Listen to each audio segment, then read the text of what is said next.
ಬೆಲೆ ಏರಿಕೆಯ ಬೆನ್ನಲ್ಲೇ ಜನರ ಜೇಬಿಗೆ ಮತ್ತೊಂದು ಕತ್ತರಿ ಬಿದ್ದಿದೆ.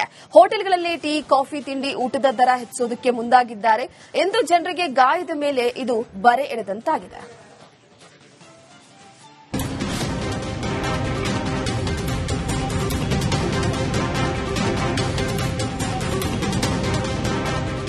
ಹಾಲು, ಮೊಸರು, ಬೇಳೆ, ಕಾಳು, ಬಸ್ಸು, ಮೆಟ್ರೋ ಹೀಗೆ ಬಹುತೇಕ ಎಲ್ಲಾ ವಸ್ತುಗಳ ಬೆಲೆ ಗಗನಕ್ಕೇರಿತು. ಈಗಾಗಲೇ ಜನರ ಜೇಬಿಗೆ ಕತ್ತರಿ ಬೀಳ್ತಿದೆ. ಇದರ ನಡುವೆ ಕಮರ್ಷಿಯಲ್ ಸಿಲಿಂಡರ್ ಬೆಲೆ ಏರಿಕೆಯಿಂದಾಗಿ ಸಾಮಾನ್ಯ ಜನರ ಮೇಲೆ ಭಾರೀ ಪರಿಣಾಮ ಬೀರಿದೆ. ಈ ದುಬಾರಿ ದುನಿಯಾದಲ್ಲಿ ಬದುಕೋದೇ ಕಷ್ಟ ಎನ್ನುವಂತಾಗಿದೆ.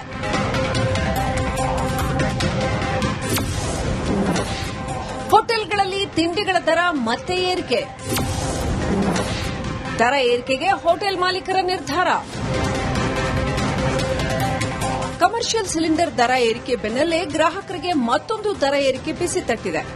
ಹೋಟೆಲ್ಗಳಲ್ಲಿ ತಿಂಡಿಗಳ ದರ ಮತ್ತೆ ಏರಿಕೆ ಮಾಡೋದಕ್ಕೆ ಮಾಲೀಕರು ನಿರ್ಧರಿಸಿದ್ದಾರೆ. ದರ ಹೆಚ್ಚಳ ಮಾಡಲೇಬೇಕಾದ ಅನಿವಾರ್ಯತೆ ಇದೆ ಅಂತಿದ್ದಾರೆ. ಏನು ಯುದ್ಧ ಸ್ಟಾರ್ಟ್ ಆಯ್ತು ಅವಾಗಿಂದ ರೇಖೆ ಆಗ್ತಾ ಇವತ್ತು ನಿನ್ನೆ ಒಂದು ಶಾಕ್ ನಮ್ಗೆ ಏನ್ ಕೊಟ್ಟಿದ್ದಾರೆ ಅಂತಂದ್ರೆ ಸರಿಸುಮಾರು 1,000 ರೂಪಾಯಿ ಒಂದು ಸಿಲಿಂಡರ್ಗೆ ಜಾಸ್ತಿ ಮಾಡಿರುವಂತದ್ದು. ಹೀಗಾಗಿ ಕೇಂದ್ರ ಸರ್ಕಾರ ಇವತ್ತು ಹಗಲು ದರೋಡೆಗೆ ಇಳಿದುಬಿಟ್ಟಿದೆ. ನಾವಿದನ್ನ ಖಂಡಿಸ್ತೀವಿ. ಮತ್ತೆ ಈ ಮುಂದಿನ ದಿನಗಳಲ್ಲಿ ಇವಾಗ ನಮ್ಗೆ 20-25% ರೇಟ್ ಜಾಸ್ತಿ ಮಾಡಲೇಬೇಕು. ಬೇರೆ ಯಾವುದೇ ದಾರಿ ಇಲ್ಲ. ಇವತ್ತು ಬೆಳಗಾವಿಯಲ್ಲೂ ಕಮರ್ಷಿಯಲ್ ಸಿಲಿಂಡರ್ ದರ ಹೆಚ್ಚಾಗಿದ್ದಕ್ಕೆ ಹೋಟೆಲ್ ಮಾಲೀಕರು ಕಂಗಾಲಾಗಿದ್ದಾರೆ. ತಿಂಡಿಗಳ ಬೆಲೆ ಏರಿಕೆ ಬಿಟ್ರೆ ಬೇರೆ ದಾರಿ ಇಲ್ಲ ಅಂತಿದ್ದಾರೆ. ಸರ್, ಪರಿಸ್ಥಿತಿ ಅದೇ. ಈಗ ಹೋಟೆಲ್ ಚಾಲೂ ಇಡೋಣ ಬಂದ್ ಇಡೋಣ ಗೊತ್ತಾಗ್ತಾ ಇಲ್ಲ. ಆದ್ರೂ ಎಲ್ಲ ಮೇಂಟೆನೆನ್ಸ್ಗೋಸ್ಕರ ಚಾಲೂ ಇಡ್ತಾ ಇದೀವಿ. ಅದೇ ನಡೆದಿದೆ ಸರ್. ಅದೇ ಗ್ರಾಹಕರಿಗೆ ರೇಟ್ ಜಾಸ್ತಿ ತಗೊಂಡ್ರೆ ಅವರು ಎದಕ್ಕೆ ಏನಂತ ಕೇಳ್ತಾರೆ. ಅದೇ ಆಯಿಲ್ ರೇಟ್, ಗ್ಯಾಸ್ ರೇಟ್ ಜಾಸ್ತಿ ಆಗಿದೆ ಅಂತ ಹೇಳ್ತಾರೆ. ನಾವು 5-10 ರೂಪೀಸ್ ಅಷ್ಟೇ ಜಾಸ್ತಿ ಮಾಡಿದ್ವಿ ಸರ್ ಪರ್ ಐಟಮ್ ಮೇಲೆ. ಐಟಮ್ಸ್ ಬಹಳ ಕಡಿಮೆ ಆಗ್ತಾ ಇದೆ ಈಗ ಮಾಡೋದು. ಕೇಂದ್ರ ಸರ್ಕಾರದ ವಿರುದ್ಧ ಗ್ರಾಹಕರ ಆಕ್ರೋಶ. ಯಾರ್ಯಾರೋ ಇದು ಮಾಡಿಕೆಸಿಂದ ಈ ಸರ್ಕಾರ ಅವ್ರ ಮೇಲೆ ಹಾಕೋದು, ಆ ಸರ್ಕಾರ ಇವ್ರ ಮೇಲೆ ಹಾಕೋದು. ಸರ್ಕಾರದ ಅವ್ರವ್ರು ಬಡದಾಡಕತ್ತಾರ. ಜನಸಾಮಾನ್ಯರದು ಯಾರು ನೋಡ್ತಾ ಇಲ್ಲ. ಇವತ್ತಿಗೆ ಜನಸಾಮಾನ್ಯರಿಗೆ ಬಹಳ ಇದು ಆಗಿದೆ. ಈಗ 990 ರೂಪಾಯಿ ಗ್ಯಾಸ್ ಇದರಿಂದ ಕಾಫಿ ತಿಂಡಿ ಗಗನಕ್ಕೆ ಮುಟ್ಬಿಟ್ಟವ್ರಿ. ಏನ್ ಹೇಳುವಂಗಿಲ್ಲ. ಅವ್ರು ಹೇಳಿದ್ದೇ ರೇಟ್. ದರ ಏರಿಕೆ ಬೆನ್ನಲ್ಲೇ ಕಾಂಗ್ರೆಸ್ ಬಿಜೆಪಿ ವಾಗ್ಯುದ್ಧ. ತಮಗೆ ಗೊತ್ತಿದೆ, ನಾವು ಖಂಡಿತವಾಗಿ ಇದನ್ನ ಒಪ್ಕೊಳ್ಳೋದಕ್ಕೆ ಸಾಧ್ಯ ಇಲ್ಲ. ಇನ್ನೂ ಹೆಚ್ಚಿನ ಒಂದು ಒಳ್ಳೆಯ ತೀರ್ಮಾನವನ್ನು ತಗೋಬಹುದಾಗಿತ್ತು. ಈ ಸಂದರ್ಭದಲ್ಲಿ ಈಗಾಗಲೇ ಹೆಚ್ಚು ಬೆಲೆ ಏರಿಕೆ ಎಲ್ಲದರಲ್ಲೂ ಆಗ್ತಾ ಇರೋದ್ರಿಂದ, ಎಲ್ಲ ಪದಾರ್ಥಗಳು ಬೆಲೆ ಏರಿಕೆ ಆಗ್ತಾ ಇರೋದ್ರಿಂದ ಅದನ್ನ ಕೇಂದ್ರ ಸರ್ಕಾರ ಅಬ್ಸರ್ವ್ ಮಾಡ್ಕೊಳ್ಳೋದಕ್ಕೆ ಸಾಧ್ಯತೆ ಇದೆ ಅಂತೇಳಿ ನನಗನ್ಸುತ್ತೆ. ಎಲ್ಪಿಜಿಗೆ ಗ್ಯಾಸ್ ದುಬಾರಿ ಮಾಡಿಲ್ಲ. ಅವರು ಆರೋಪ ಏನ್ ಮಾಡಿದ್ದಾರೆ ಅಂತ ನಾನು ನೋಡಿಲ್ಲ. ಆದರೆ ಎಲ್ಪಿಜಿ, ಕಮರ್ಷಿಯಲ್ ಎಲ್ಪಿಜಿ ಮಾಡಿದ್ದಾರೆ.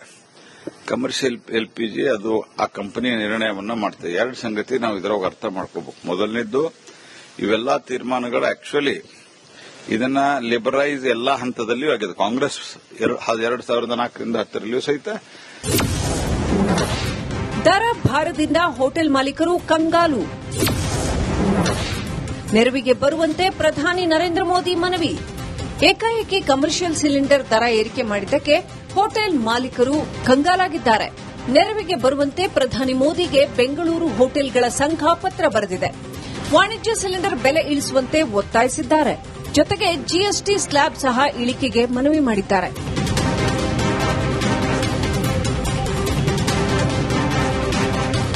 ಇನ್ನು ಕಮರ್ಷಿಯಲ್ ಗ್ಯಾಸ್ ದರ ಏರಿಕೆಯಿಂದ ಮಧ್ಯಾಹ್ನದ ಬಳಿಕ ಹೋಟೆಲ್ ಬಂದ್ ಆಗುವ ಸ್ಥಿತಿ ಎದುರಾಗಿದೆ ಅಂತ ಹೋಟೆಲ್ ಮಾಲೀಕರ ಸಂಘದ ರಾಜ್ಯ ಉಪಾಧ್ಯಕ್ಷ ಡಾ ತಲ್ಲೂರು ಶಿವರಾಮ ಶೆಟ್ಟಿ ಆತಂಕ ವ್ಯಕ್ತಪಡಿಸಿದ್ದಾರೆ.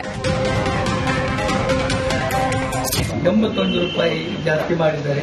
ನಿಮಗೆಲ್ಲ ಗೊತ್ತಿದೆ ಪರಿಸ್ಥಿತಿ ಹೇಗಿದೆ ಅಂತಂದ್ರೆ ಗೊತ್ತಿಲ್ಲ. ಒಂದೊಂದು ಗ್ಯಾಸ್ ಕೊಟ್ಟುಕೊಂಡು ಕೆಲವು ಕಡೆಯಲ್ಲಿ ಕೆಲವು ಐಟಮ್ಗಳೇ ಇಲ್ಲ. ಎಣ್ಣೆಯಲ್ಲಿ ಮಾಡುವಂತ ಯಾವ ಐಟಮ್ ಇಲ್ಲ. ಇಡ್ಲಿಯಲ್ಲಿ ಸ್ವಲ್ಪ ಮಾಡಿಕೊಂಡು ಇದು ಮಾಡ್ತಾ ಇದ್ದಾರೆ. ಇಂತಹ ಸಂದರ್ಭದಲ್ಲಿ ಹೋಟೆಲ್ ಬಹಳ ದೊಡ್ಡ ಸಂಕಷ್ಟದಲ್ಲಿದ್ದಾರೆ. ಬೆಳಿಗ್ಗೆ ಮಾಡಿಕೊಂಡು ಮಧ್ಯಾಹ್ನ ಬಂದ್ ಮಾಡಿಕೊಂಡಿದ್ದಾರೆ. ವಾಣಿಜ್ಯ ಸಿಲಿಂಡರ್ ಬೆಲೆ ಏರಿಕೆ ಹೋಟೆಲ್ ಉದ್ಯಮಿಗಳನ್ನು ಸಂಕಷ್ಟಕ್ಕೆ ಸಿಲುಕಿಸಿದೆ. ಹೀಗಾಗಿ ತಿಂಡಿ, ಊಟದ ದರ ಏರಿಕೆಗೆ ನಿರ್ಧರಿಸಿದ್ದಾರೆ. ಆದರೆ ಮೇಲಿಂದ ಮೇಲೆ ಬೆಲೆ ಏರಿಕೆ ಜನರ ಜೇಬಿಗೆ ಹೊಡೆತ ಬೀಳ್ತಾ ಇದೆ. ಹಾಗಾದ್ರೆ ಜೀವನ ಮಾಡೋದು ಹೇಗೆ ಎನ್ನುವಂತಾಗಿದೆ. Bureau report, republic Kannada. ಮಾಡ್ತಾ ಇದೀವಿ, ಅದೇ ನಡೆದಿದೆ ಸರ್. ಅದೇ ಗ್ರಾಹಕರಿಗೆ ರೇಟ್ ಜಾಸ್ತಿ ತಗೊಂಡ್ರೆ ಅವರು ಎದಕ್ಕೆ ಏನಂತ ಕೇಳ್ತಾರೆ, ಅದೇ ಆಯಿಲ್ ರೇಟ್ ಗ್ಯಾಸ್ ರೇಟ್ ಜಾಸ್ತಿ ಆಗಿದೆ ಅಂತ ಹೇಳ್ತಾರೆ. ನಾವು 5-10 ರೂಪೀಸ್ ಅಷ್ಟೇ ಜಾಸ್ತಿ ಮಾಡಿದೀವಿ ಸರ್ ಪರ್ ಐಟಮ್ ಮೇಲೆ.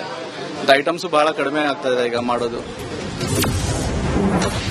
ಕೇಂದ್ರ ಸರ್ಕಾರದ ವಿರುದ್ಧ ಗ್ರಾಹಕರ ಆಕ್ರೋಶ. ಯಾರ್ಯಾರೋ ಇದು ಮಾಡಿಕೆಸಿಂದ ಈ ಸರ್ಕಾರ ಅವ್ರ ಮೇಲೆ ಹಾಕುದು, ಆ ಸರ್ಕಾರ ಇವ್ರ ಮೇಲೆ ಹಾಕುದು. ಸರ್ಕಾರದ ಅವ್ರವ್ರು ಬಡದಾಡಕತ್ತಾರ, ಜನಸಾಮಾನ್ಯರದು ಯಾರು ನೋಡ್ತಾ ಇಲ್ಲ. ಇವತ್ತಿಗೆ ಜನಸಾಮಾನ್ಯರಿಗೆ ಬಹಳ ಇದು ಆಗಿದೆ. ಈಗ 990 ಗ್ಯಾಸ್ ಇದರಿಂದ ಕಾಫಿ ತಿಂಡಿ ರೇಟ್ ಜಾಸ್ತಿ ಗಗನಕ್ಕೆ ಮುಟ್ಬಿಟ್ಟವ್ರಿ, ಏನ್ ಹೇಳುವಂಗಿಲ್ಲ. ಅವ್ರು ಹೇಳಿದ್ದೇ ರೇಟ್. ದರ ಏರಿಕೆ ಬೆನ್ನಲ್ಲೇ ಕಾಂಗ್ರೆಸ್ ಬಿಜೆಪಿ ವಾಗ್ಯುದ್ಧ.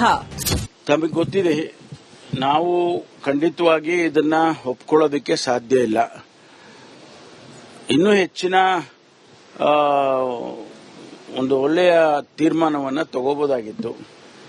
ಈ ಸಂದರ್ಭದಲ್ಲಿ ಈಗಾಗಲೇ ಹೆಚ್ಚು ಬೆಲೆ ಏರಿಕೆ ಎಲ್ಲದರಲ್ಲೂ ಆಗ್ತಾ ಇರೋದ್ರಿಂದ, ಎಲ್ಲ ಪದಾರ್ಥಗಳು ಬೆಲೆ ಏರಿಕೆ ಆಗ್ತಾ ಇರೋದ್ರಿಂದ ಅದನ್ನ ಕೇಂದ್ರ ಸರ್ಕಾರ ಅಬ್ಸರ್ವ್ ಮಾಡ್ಕೊಳ್ಳೋದಕ್ಕೆ ಸಾಧ್ಯತೆ ಇದೆ ಅಂತೇಳಿ ನನಗನ್ಸುತ್ತೆ.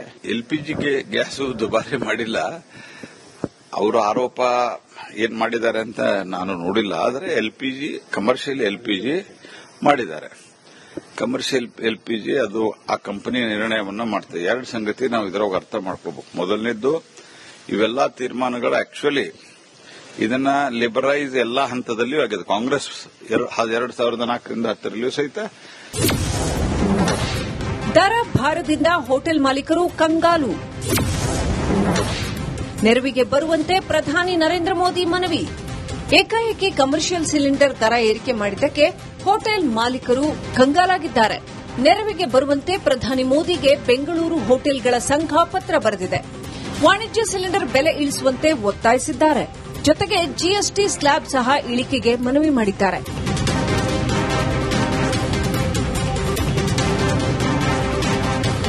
ಇನ್ನು ಕಮರ್ಷಿಯಲ್ ಗ್ಯಾಸ್ ದರ ಏರಿಕೆಯಿಂದ ಮಧ್ಯಾಹ್ನದ ಬಳಿಕ ಹೋಟೆಲ್ ಬಂದ್ ಆಗುವ ಸ್ಥಿತಿ ಎದುರಾಗಿದೆ ಅಂತ ಹೋಟೆಲ್ ಮಾಲೀಕರ ಸಂಘದ ರಾಜ್ಯ ಉಪಾಧ್ಯಕ್ಷ ಡಾ ತಲ್ಲೂರು ಶಿವರಾಮ ಶೆಟ್ಟಿ ಆತಂಕ ವ್ಯಕ್ತಪಡಿಸಿದ್ದಾರೆ.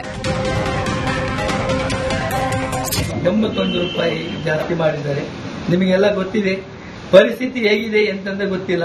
ಒಂದೊಂದು ಗ್ಯಾಸ್ ಕೊಟ್ಟುಕೊಂಡು ಕೆಲವು ಕಡೆಯಲ್ಲಿ ಕೆಲವು ಐಟಮ್ಗಳೇ ಇಲ್ಲ. ಎಣ್ಣೆಯಲ್ಲಿ ಮಾಡುವಂತ ಯಾವ ಐಟಮ್ ಇಲ್ಲ, ಇಡ್ಲಿಯಲ್ಲಿ ಸ್ವಲ್ಪ ಮಾಡಿಕೊಂಡು ಇದು ಮಾಡ್ತಾ ಇದ್ದಾರೆ. ಇಂತಹ ಸಂದರ್ಭದಲ್ಲಿ ಹೋಟೆಲ್ ಬಹಳ ದೊಡ್ಡ ಸಂಕಷ್ಟದಲ್ಲಿದ್ದಾರೆ. ಬೆಳಿಗ್ಗೆ ಮಾಡಿಕೊಂಡು ಮಧ್ಯಾಹ್ನ ಬಂದ್ ಮಾಡಿಕೊಂಡಿದ್ದಾರೆ. ವಾಣಿಜ್ಯ ಸಿಲಿಂಡರ್ ಬೆಲೆ ಏರಿಕೆ ಹೋಟೆಲ್ ಉದ್ಯಮಿಗಳನ್ನು ಸಂಕಷ್ಟಕ್ಕೆ ಸಿಲುಕಿಸಿದೆ. ಹೀಗಾಗಿ ತಿಂಡಿ ಊಟದ ದರ ಏರಿಕೆಗೆ ನಿರ್ಧರಿಸಿದ್ದಾರೆ. ಆದರೆ ಮೇಲಿಂದ ಮೇಲೆ ಬೆಲೆ ಏರಿಕೆ ಜನರ ಜೇಬಿಗೆ ಹೊಡೆತ ಬೀಳ್ತಾ ಇದೆ. ಹಾಗಾದ್ರೆ ಜೀವನ ಮಾಡೋದು ಹೇಗೆ ಎನ್ನುವಂತಾಗಿದೆ. Bureau report, republic Kannada.